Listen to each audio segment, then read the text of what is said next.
Dear viewers, important announcement অবশেষে West Bengal central school service commission তাদের official ওয়েবসাইটে জানিয়ে দিল।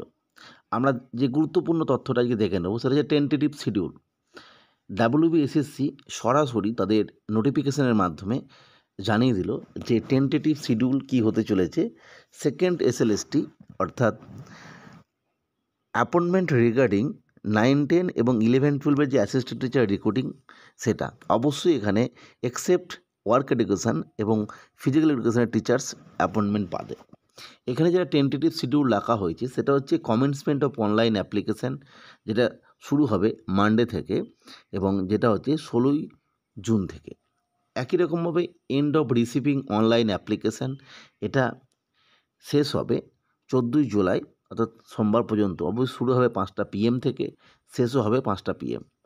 মনে রাখতে হবে যে last date of receipt of application fees যেটা আছে, ফিজ, এজ, সিলেবাস এই নিয়ে ডিটেলসে আলাদা ক্লাস দিয়ে দিয়েছি, তোমরা দেখে নিও।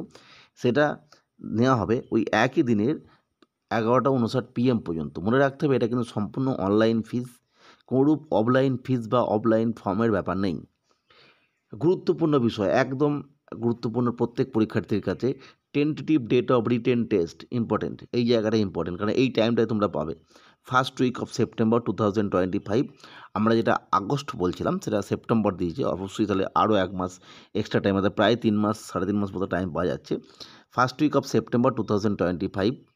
Next, tentative publication of result 4th week of October 2025, অর্থাৎ পুজোর পরেই খুশির খবর। নেক্সট, ইন্টারভিউ যেটা দেওয়া হয়েছে সেটা first week to 3rd week of November tentative. Publication of panel যেটা 15ই নভেম্বর বলা হচ্ছিল সেটা দেওয়া হয়েছে 24শে নভেম্বর। সেই জন্য হয়তো পরীক্ষার ডেটটা একটু পিছিয়ে দেওয়া গেছে, কারণ 15ই নভেম্বর অনুযায়ী এটা এতটা পেছনে যেত না। নেক্সট, টেন্টেটিভ যে commencement of counselling and recommendation সেটা হচ্ছে 29শে নভেম্বর 2025। অর্থাৎ আমরা বুঝতে পারলাম এই ডেটগুলো ধরে তোমাদের পড়তে হবে। এই ডেটটা অবশ্যই প্রত্যেকে লিখে নাও, নিজের স্টাডি টেবিলে টাঙিয়ে রাখো এবং এই অনুযায়ী পড়াশোনা করো। আজকের ভিডিও দেখার জন্য প্রত্যেককে অসংখ্য ধন্যবাদ।